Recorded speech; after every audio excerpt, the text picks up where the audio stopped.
I wonder how many of you guys remember the Falcon Friday videos when I first got this thing.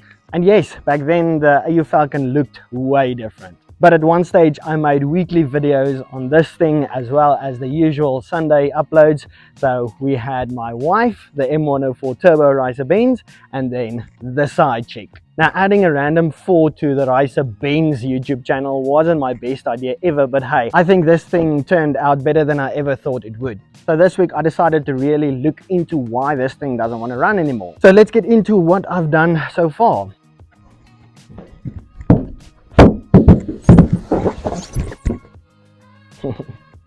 Okay, so in theory, an engine needs 3 things to start.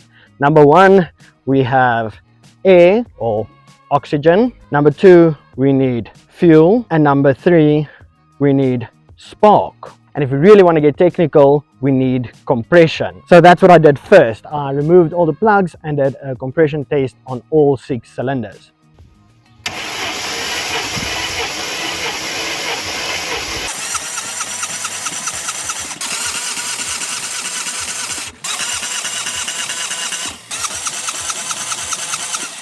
All the cylinders checked out, so that's a very good thing.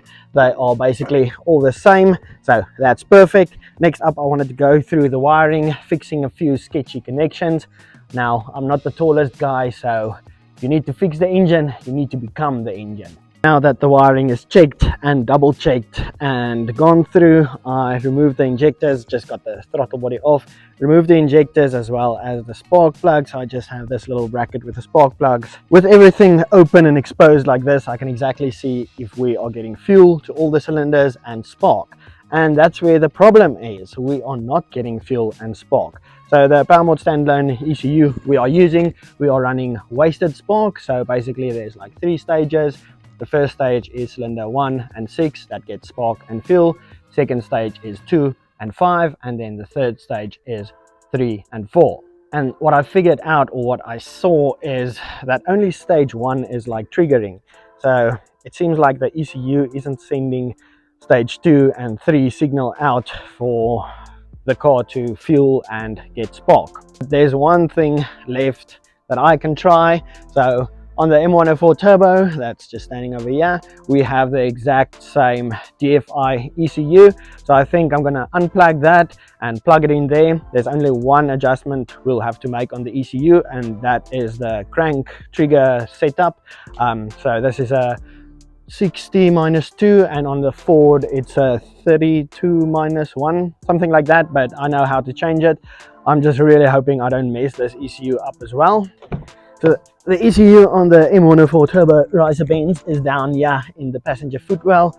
A while ago I redid the wiring, spent a good amount of time on that, and it paid off. Ever since I really put some thought and effort into it, I haven't had any wiring issues that I know of. A little light going over here, so when you pull, oh no, can't see anything, but just pull the carpet back, or both carpets, and then just remove this fire extinguisher. Very important piece to a project car, that baby. But anyway, so both carpets, and then this thing should just, there we go, just get out of the light. But yeah, pretty decent job I think. But let me get that ECU out. There we go, it's just that. So you just have a little vacuum pipe, and then the 2 bigger plugs, and then the RS232 cable plug. Unplug this one, like I said, 2 big plugs, vacuum, and RS232. Pretty easy, straightforward. Then I'm just going to connect the laptop up to it, make that small change for the crank pickup, and then we'll see if this thing will fire up, or if we are getting spark to all the cylinders, or what. I don't know, I'm just winging this. ECU is plugged in, we have a battery. So before I make any type of changes on the ECU, I'm just going to crank the car and see what happens. The M104 and the Intech engines work exactly the same way, and they are wired up the same way. So without making any changes, we should be able to see spark on all the cylinders, right?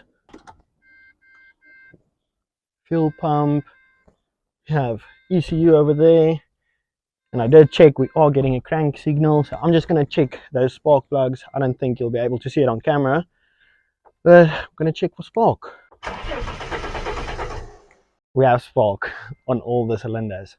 Either there's something wrong with that map, or there is indeed something wrong with the ECU. That motivates me a little bit, so I'm gonna do the crank pickup change, and then we'll see if it'll fire up with the M104 map. I wonder if it will. Let's see. I got a bit too excited there for a second. It's about an hour later. I forgot that the injectors were all taken out and everything was apart, so I got that put back together.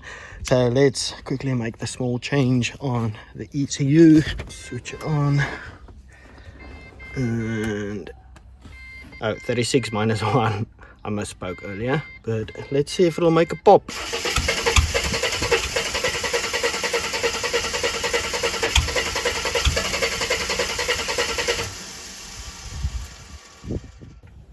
Okay, that's a lot better already. At least it does make a pop or two now and then. So I'm gonna load the map of the Ford onto this ECU. So basically the map of that ECU just gonna load onto this one and see what happens then.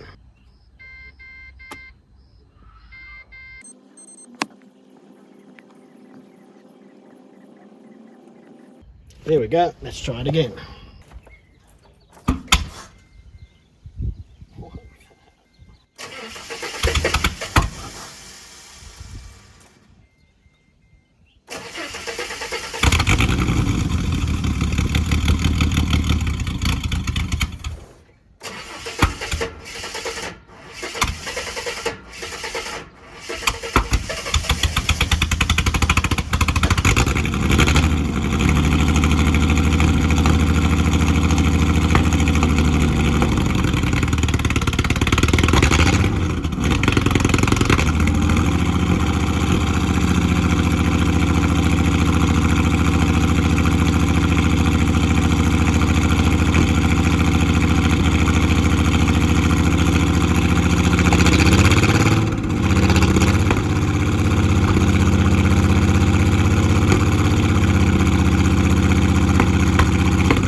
And of course, after getting the car running for the first time in ages, the 13-year-old in me just had to take this thing out on a test drive. But it is the next day. Yesterday I just changed out the plugs because I don't know if you guys could hear that on camera, but it had like a misfire. So I just changed out the spark plugs, and yeah, it's doing pretty good actually. So I just took it out, yeah, to this open field very close to my house. This thing is not the most legal thing ever, so yeah, pretty sketchy, and scared I get locked up or something, or they take my car away.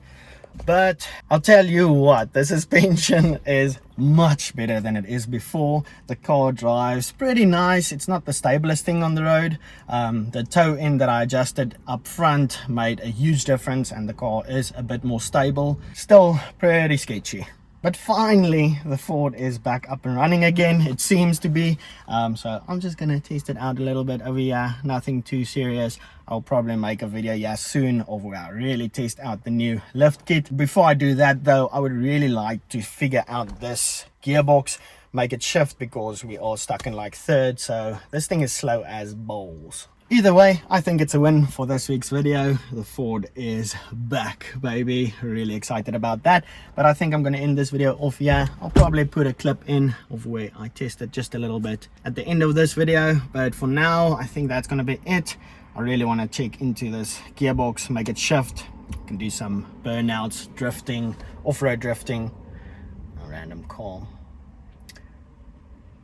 Yeah, this thing attracts a lot of attention. Please don't call the cops, lady. Anyway, thank you guys so much for watching, and then I'll see you in the next one.